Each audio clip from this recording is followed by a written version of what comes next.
శివపురం మంత్రసాని.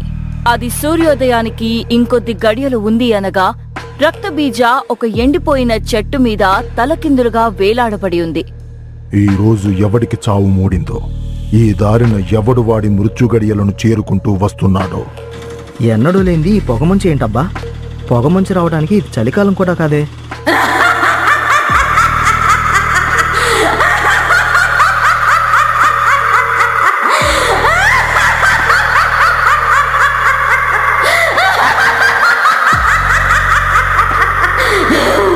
వస్తున్నాడు, మృత్యువును నుదుటిపైన రాసుకుని వస్తున్నాడు. బలి బలి, జై అంతక, జై మూకాసురా. కృపాలిని కటకట, మృత్యుభేద కటకట. జై అంతక, జై మూకాసురా, జయము జయము. రా రక్తబీజ, నీకోసమే ఎంతో కాలంగా నిరీక్షిస్తున్నాను. నరుణ్ణి తీసుకుని వచ్చావా? తీసుకువచ్చి తిని గురువా. వాడిని ఆ వలయాకారంలో తలక్రిందులుగా వ్రేలాడదీయం. అలాగే గురువా. కృపాలిని కటకట, శిరస్సు గటగట అని మంత్రం చదవగానే అగ్నితో వలయాకారంలో ఉన్న దానిలో ఆ డ్రైవర్ తలకిందులుగా ఉన్నాడు. మూకాసురా, ఇదిగో నరబలి, స్వీకరించు. అదమద భూతాల ప్రేత, బలి బలి బలి. మూకాసురా, ఇది నీకు ఇష్టమైన గ్రహణం రోజిచ్చిన బలి. ఇది స్వీకరించి నేను కోల్పోయిన సర్వశక్తులు నాకు తిరిగివ్వు. అందుకో, ఇప్పటి వరకు నీవు చేసిన బలులన్నీ నన్ను ప్రసన్నుణ్ణి చేయడానికి మాత్రమే చేశావు. కానీ నీవు పోగొట్టుకున్న నీ సర్వశక్తులు నీవు తిరిగి పొందాలి అంటే ఇలా ఎంగిలి బలి ఇవ్వకూడదు. ఎంగిలి బల అర్థమయ్యేలా చెప్పు మూకాసురా. అవునురా అందక, భూమిపై జన్మించిన ప్రతిదీ ఎంగిలితో సమానం. నీవు ఇక నుండి ప్రతి మాసంలో రోహిణీ నక్షత్రాన అమావాస్య దినం నాడు ఇంకా ఈ భూమి మీద జన్మించకుండా తల్లి కడుపులోనే ఉన్న 6 మాసాల పిండాన్ని బలి ఇస్తే నీ శక్తులు నీవు తిరిగి పొందుతావు. ఆ పిండం నిండు పౌర్ణమి నాడున హస్తా నక్షత్రంలో మాత్రమే ఏర్పడి ఉండాలి. అలా నీవు 11 పిండాలు బలి ఇస్తే నీ సర్వశక్తి నీవు తిరిగి పొందుతావు అని చెప్పి అదృశ్యమైపోయాడు ముకాసుర. అందక తన 2 నాలుకల్ని బయటపెట్టి, రక్తబీజ, నీవు ఆ 11 పిండాలని గుర్తించి నా దగ్గరికి తీసుకుని వస్తే నీకు అమరత్వాన్ని ప్రసాదిస్తాను. గురువా, నీ ఆజ్ఞ. రక్తబీజ తన రెక్కల్ని పెద్దగా చేసి అందులో నుండి నిప్పులు కురుస్తూ ఉంటే పైకి ఎగిరి ఆ కొండలను దాటి వెళ్లిపోయింది. అది పచ్చని కొండల మధ్య ఉన్న ఒక అందమైన గ్రామం. అర్ధరాత్రి ఆ గ్రామానికి రక్తబీజ వెళ్లి ఒక చెట్టు మీద కూర్చొని తన రెక్కలలో ఒక ఈకని విరిచి, వెళ్ళి గురువుగారు చెప్పిన నక్షత్రంలో పిండం పోసుకున్న వారిని గుర్తించో అంటూ రెక్కని విడిచిపెట్టింది రక్తబీజ. ఆ రెక్క నిప్పులు చల్లుకుంటూ ఆ గ్రామంలోని ప్రతి ఇంటిపై వాలుతూ ఉంది.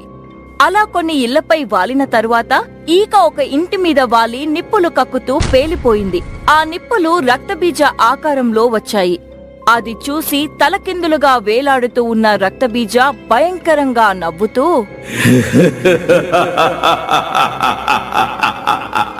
గురువా, మొదటి పిండాన్ని పట్టేశాను గురువా. రక్తబీజ ఎగురుకుంటూ ఆ ఇంట్లోకి వెళ్ళగా ఒక మంచం మీద కడుపుతో ఒక ఆవిడ నిద్రపోతూ ఉంది. కృపాలిని కటకట, పిండం ఆశ్రబంది అంటూ తన కంట నుండి రక్తపు బొట్టు తీసి కడుపుతో ఉన్న ఆవిడ నుదుటిపై వేసింది. అప్పుడు ఆ రక్తం బొట్టు ఒక అగ్నిలా ఆవిడ కడుపులోకి వెళ్లి తన పిండాన్ని చుట్టుకుంది. రక్తబీజ మళ్లీ తన గురువైన అందకా దగ్గరికి వెళ్లి, గురువా, మీరు చెప్పినట్టే ఒక పిండాన్ని గుర్తించాను. ఆ పిండం 6వ మాసంలోకి రాగానే నాకు తెలిసిపోతుంది. అప్పుడు ఆ పిండాన్ని మీ వద్దకు తీసుకుని వస్తాను. మంచి విషయం చెప్పావు రక్తబీజ. వెళ్ళి మరో 10 పిండాలను వెతుకు. ఇక నా శక్తులను తిరిగి పొందడానికి నన్ను ఆపేవారే లేరు.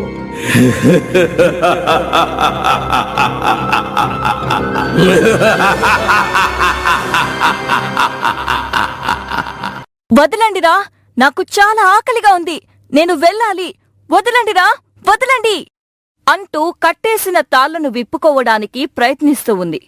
అప్పుడొక ముసలి వ్యక్తి, ఓరేయ్, దీనికేదో పెద్ద దయ్యమే పట్టినట్టుగా ఉందిరా. వెంటనే దీన్ని శివపురం మంత్రసాని పెద్దం దగ్గరికి తీసుకుని వెళ్ళండి. వారు ఆ ముసలి వ్యక్తి చెప్పినట్లుగానే శివపురం మంత్రసాని అయిన మంత్రసాని పెద్దమ్మ దగ్గరికి తీసుకొని వెళ్లారు. ఏమైందిరా? తెలీదమ్మా. పొద్దుగాల పొలం పనికని మా ఊరు శ్మశానం మీదుగా వెళ్ళింది. అంతే. ఇక ఆ శ్మశానంలోనే కూర్చునుంది. ఎంత రమ్మని పిలిచినా కూడా రాలేదు. అలాగా. మంత్రం తంత్రం గిరీష్య అతల పాతాల దివ్య భవిష్య. మిత్రా, నా గదిలో ఉన్న అద్దం తీసుకొనిరా అని చెప్పగా గది లోపల నుండి ఒక కోతి పెద్ద అద్దం తీసుకొని వచ్చింది. ఆ అద్దంని తన ముందు పెట్టండి. అక్కడ ఉన్న ఇద్దరు అద్దంని దయ్యం పట్టిన ఆవిడ ముందు పెట్టగా అద్దంలో 3 ఆత్మలు కనిపిస్తూ, ఈ దేహం నాకే సొంతం, లేదు నాకే సొంతం అంటూ వాదించుకుంటున్నాయి. ఈ దేహాన్ని విడిచి మీరు ఈ అద్దంలోకి వచ్చి లొంగిపోండి, లేదంటే నేను మిమ్మల్ని బంధించి మీకు ఆత్మ విముక్తి లేకుండా చేస్తాను. మంత్రసాని పెద్దమ్మ మాటలు విని ఆత్మలు పెద్దగా నవ్వడం మొదలుపెట్టాయి. అందుకు మంత్రసాని పెద్దమ్మకు బాగా కోపం వచ్చింది. భూతం ప్రేతం నాశా భూ, ఆత్మ ఘోష నాశా భూ అని మంత్రం చదవగా ఆ దయ్యాలు ఆవిడ నుండి బయటికి వచ్చి అద్దంలోకి వెళ్లాయి. పెద్దమ్మ తన చేతికి తాయెత్తు కట్టి పంపించేసింది. వానజాముల అనే గ్రామంలో నివసిస్తూ ఉన్న దివ్యకి పిండం నిలవక అప్పటికే 3 గర్భాలు నిర్వీర్యమయ్యాయి. నేనేం పాపం చేశానండి? ఆ దేవుడు నాకు ఇంత పెద్ద శిక్ష వేస్తున్నాడు. నేను నా బిడ్డల రూపం చూడకుండానే ఆయన వారిని నా నుండి దూరం చేస్తున్నాడు. బాధపడకు దివ్య. ఇందులో నీ తప్పేముంది చెప్పు. ఆ దేవుడు నీకు ఒక గుణవంతుడైన బిడ్డను ప్రసాదిస్తాడు చూడు అని వేణు ఇంకేదో చెప్పబోతూ ఉండగానే దివ్య వెళ్లి వాంతి చేసుకుంది. వేణు కంగారు పడుతూ, ఏంటి? ఏమైంది దివ్య? ఇంకో 4వ ప్రాణం పోవటానికి నా పాపిష్టి కడుపులోకొచ్చిందండి. ఇంత సంతోషకరమైన విషయాన్ని అలా చెప్పకు దివ్య. వేణు వెళ్లి ఈ విషయం తన అమ్మైన సుశీలాకి చెప్పాడు. సుశీల చాలా ఆనందించింది. ఆ రోజు అర్ధరాత్రి ఆకాశంలో నిప్పులు చల్లుకుంటూ రక్తబీజ వానజాముల గ్రామంలోకి వచ్చింది. జై అందక, జై మూకాసురా, మరో పిండం దొరికింది. రక్తబీజ ఎగురుకుంటూ వచ్చి దివ్య ఇంటిపైన వాలింది. ఇంట్లో దివ్య గాఢ నిద్రలో ఉండగా రక్తబీజ తన నోట్లో నుండి చిన్న వాయువు గాలిలోకి వదిలింది. ఆ వాయువుని పీల్చిన ఇంట్లో అందరూ స్పృహ కోల్పోయారు. రక్తబీజ దివ్య మీద వాలి తన కంట్లో నుండి వచ్చిన రక్తపు చుక్కను దివ్య నుదుటిపై వదిలింది. ఆ రక్తపు చుక్క అగ్నిలా దివ్యలోనికి ప్రవేశించి పిండం చుట్టూ పొరలా ఏర్పడింది. ఆ పొర రక్తబీజ ఆకారంలో ఉంది. ఆ మరుసటి రోజు ఉదయం దివ్య అత్తయ్య అయిన సుశీల, అమ్మా దివ్య, నాకు రాత్రంతా ఏదో గబ్బిలం ఇంటిపైన వాలినట్లుగా కలొచ్చిందమ్మా. నాకెందుకో చాలా భయంగా ఉంది. మనం వెంటనే వెళ్లి శివపురం మంత్రసాని అయిన మంత్రసాని పెద్దమ్మని కలిసి వద్దాము.